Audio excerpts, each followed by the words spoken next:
What up? We got the first episode, All Access Recruit Scoop. We are going with the state championship, road to state, series. So we got one of Houston's best backcourts, uh, joining us today, going straight from Houston Christian.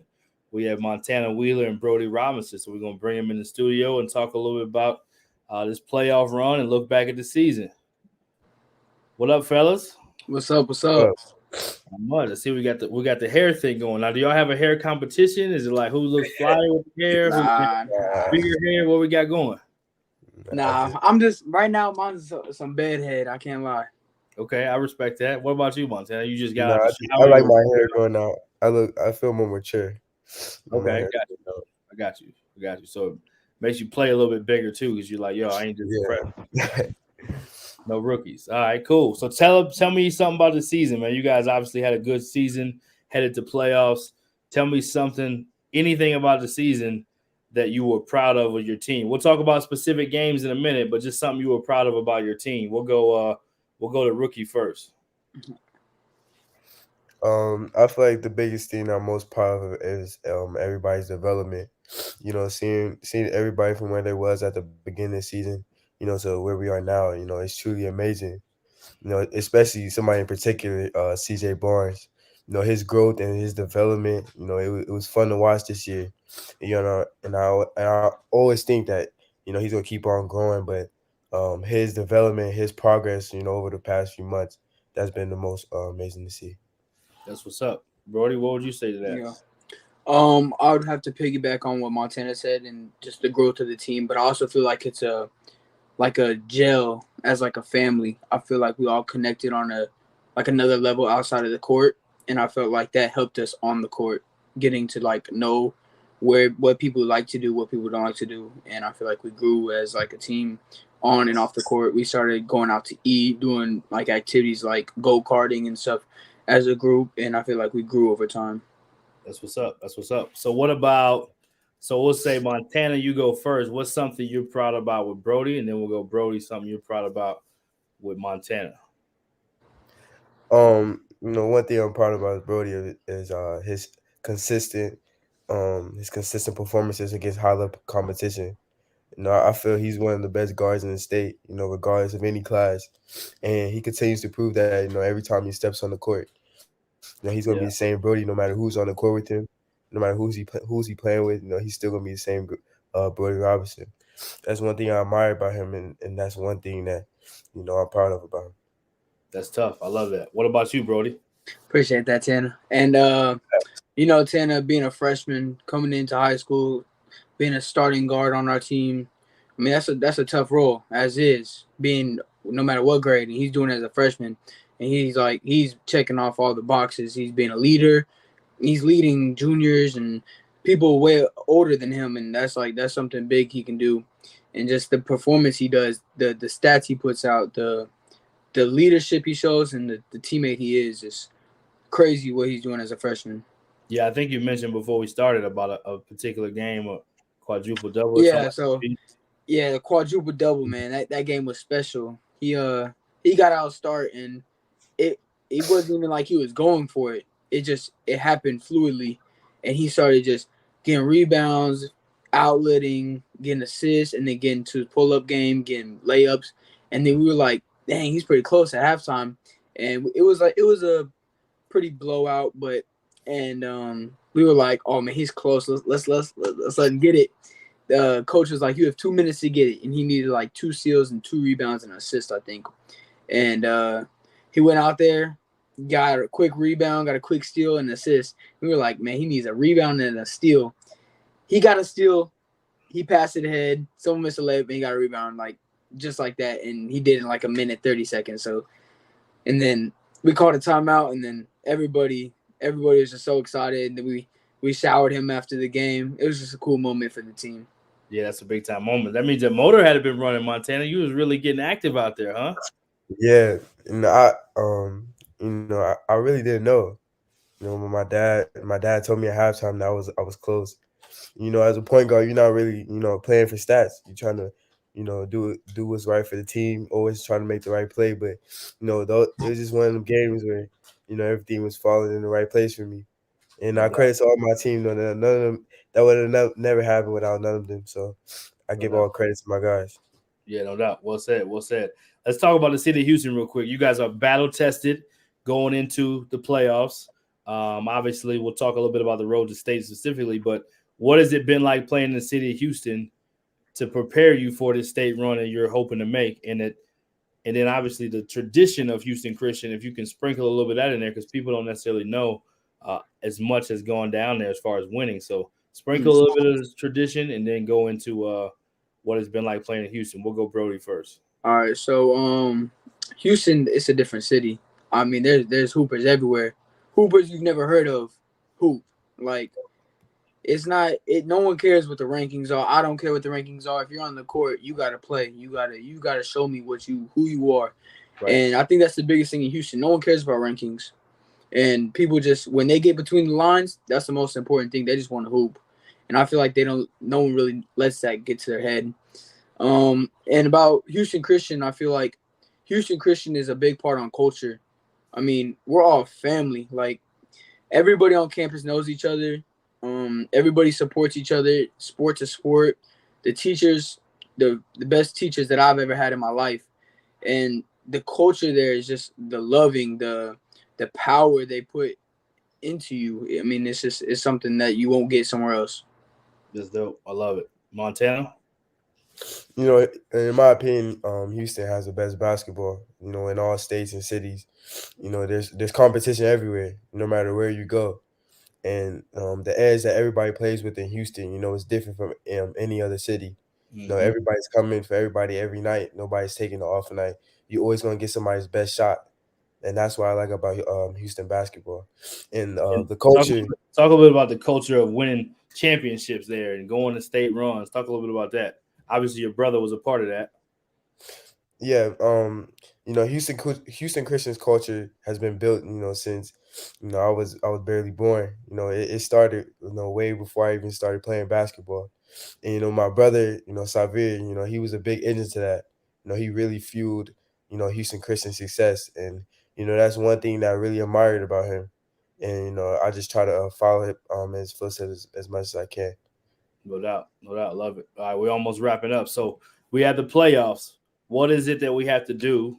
Well, before we go playoffs, let's go one game that sticks out that you thought was like maybe a milestone or achievement that you feel really good about. I think somebody may have mentioned some different, maybe a Concordia or maybe a St. Pius. So each one of you just pick one and then talk about that game, and then we'll go playoffs.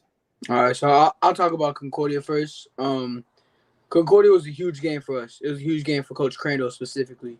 Yep. Coach Crandall, I don't think he's ever beaten them in the past like 6 or 7 years. I think so. And he was like playing in that game. We had a scouting report before the game. Like we knew what we came out with a plan and we executed in that game.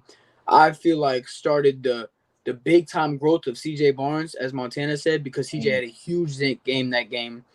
Me and Montana just came back from COVID that game, actually.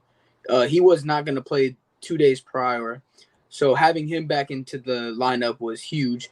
So we came out shorthanded that whole week, and then Montana came back. And I felt like we really grew as a team that game, in which started us into the districts.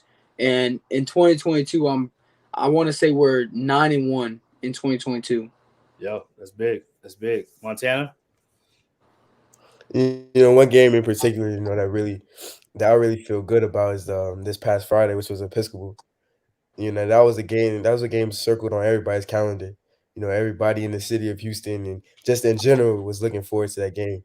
It was a high level game. It was a high level environment, and we took it to the top. And that game we showed why we was the best private school in Houston. And that was, one of the funnest environments I ever played in. So many people, so many emotions in that game. We had to find a way to come on top. And I credit to Coach Crandall, my dad. They came out with a, amazing plan and we executed. So That's big. That's big. So that leads us into the final, pretty much the final question. We may ask a funny moment at the end, but tell us about what we need to do as Houston Christian, what you guys need to do to get this thing done in the playoffs. Obviously, there's a tradition there. You guys are gonna have a target. You're not sneaking up on anybody, and you just won this big game you just talked about. So Mm. people are saying like, okay, this is one of the favorites. So obviously you play the winner of a game, which means you probably get that bye, right? So let's talk about what needs to be done for you guys to make this next run, starting with Friday. We'll go with Montana first. Really just, listen to our coaches. They empowered us, to play our own game, but at the end of the day, they know what's right for us. And if we just, come together as a group, really buy into what they're saying, I feel like we can come out on top. I feel like we have the most talented guys in SBC, and ultimately that's gonna, fuel us to another state championship. No doubt, I love it. I agree with Montana. I feel like we have the best coaching staff in Houston with Coach Teddy Wheeler, Coach Crandall, Coach Mo, Coach Ryan. We just have to execute and listen to what they say. They've been there before. None of we've all transferred into the school for this situation and to go win a state. So they've been in this situation, and we got to listen and soak it all in and be ready. Yep, well said. Well said. All right, we're gonna do funny story last, or funny moment, or funny person. We'll go that very last. But before we do that, you got to give a quick scouting report. Not necessarily like how to defend, but like if you were talking to a college coach and they're like, "Yo, tell me about your teammate Brody Robinson," how would you break down his game, and then vice versa? Okay. Um, Brody Robinson, he's a 3 level scorer. He can score at all levels. He can pass it, he can shoot it, he can defend, and he's an ultimate competitor. That's one thing that he never changed about his game. No matter who he's playing with, he's always going to compete, and you're always going to give his best effort, no matter who's on the court. Like I said before, but his ability to score the ball, at all 3 levels, from the three, from the parking lot, mid range, layups, Right. that's something that carries with him no matter who's on the court or where is he playing at. So if I was to define, Brody's game is a true 3 level scorer. I love it. Even from the parking lot, I love it. I love it. All The right. parking lot, yeah, Your point guard said he's giving to you in the parking lot. Let it go. So what you got for him? yeah. If I was telling a coach about Montana, I would first start off with him being a leader, him being very vocal, his game being a floor general. He'll find you. He'll find you when you can't even see him. I mean, he'll be on the traffic and you'll see a ball pop out and it's right in your hands. I mean, you never know what you're gonna get. He can score all 3 levels, like he said about me, and I feel like that's the dynamic between both of us. We play off each other, and nah, man, his game's crazy good. He's in the gym every day, so he got the best handle that I've seen in a while, and I mean, it's just his game is so tough, especially as a freshman. He's gonna keep growing. But if I told the coach something, his best thing was his passing skills and the way he handles a team. I love it. I love it. All right. Funny moment, funny story, funny something. Give us a little insight to Houston Christian. I think you guys may have mentioned a certain teammate that may lead the category. Anything with him is pretty funny. So what you got? Yeah, Christopher Adlam. That's the yeah, for funny sure. moment.